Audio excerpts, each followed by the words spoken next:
feliz. Eu acho que é o mais importante de tudo, a gente realmente dar valor à vida que a gente tem e valor aos amigos, valor à família, sempre falar com o pai, com a mãe, com o filho que a gente ama e ser feliz.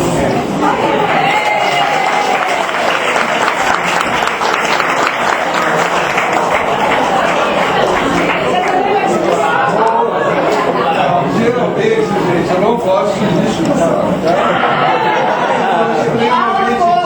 Na verdade, eu sou muito tímido, mas eu acho que essa oportunidade aqui é impossível a gente passar sem dizer algumas coisas, porque a gente está muito grande, extremamente grande. Então, antes de tudo, eu queria agradecer a presença de todos vocês aqui, porque de alguma forma todos vocês ajudaram na caminhada dessa moça da Tiana, tá? Sem dúvida nenhuma. Brigando com ela, dando apoio, xingando, mas de alguma forma todos vocês participaram. Em segundo lugar, eu queria agradecer alguns segmentos, não vou nem dizer pessoa, mas segmentos.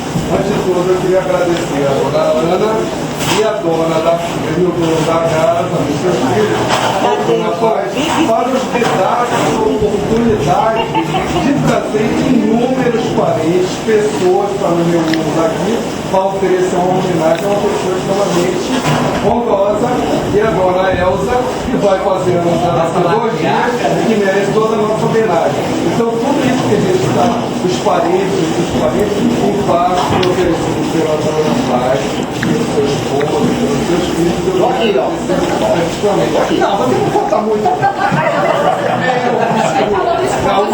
Gaúcho me chamou. Falei esposo, mas se você não é esposo,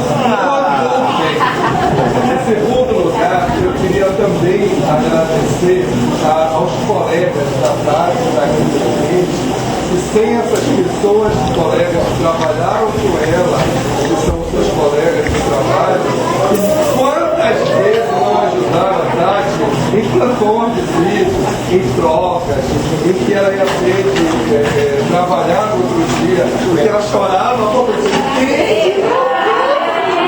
é verdade ou é mentira? Não, consegui. Então, eu queria de coração agradecer a você nesses 4 anos, né, que você dedicou, a todos os colegas também que com ela conseguiram. Não, o pessoal da farmácia, infelizmente, eu vou deixar por último. O pessoal da farmácia que aguentou essa criatura por 4 anos, e eu fui alguém lá no DJ.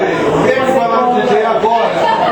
Se alguma pessoa no DJ que eu vou acabar de falar, eu quero vir lá, tá? Porque eu